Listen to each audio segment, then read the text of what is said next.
Aam Aadmi Party is a classical case of criminals who have come together to conspire, not only to loot the treasury, also to harm the citizens of Delhi. Now, here this is a very open and shut case of PMLA, where Satyendra Jain has been involved. See the number of days which he is in the jail, and that purely shows that his involvement is prima facie been accepted by the court. It is very harmful if he comes out because he is a powerful person, he's an influential person who can not only threaten the witness but also tamper the evidences which are there.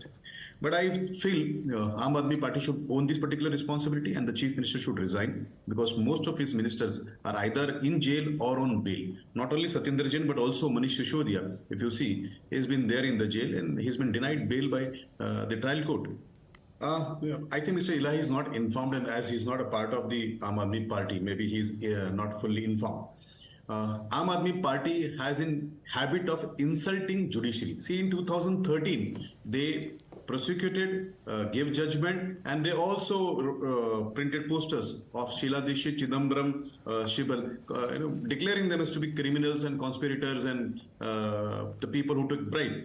On the other hand, they have been insulting judges and the judiciary by calling this system as to be unfair. Now, I also heard Mr. Eli saying that there is this has been vindictiveness. Do you think the judges are involved in the political system of this country? By saying so, you are actually doing a contempt and also you are insulting the judiciary system here.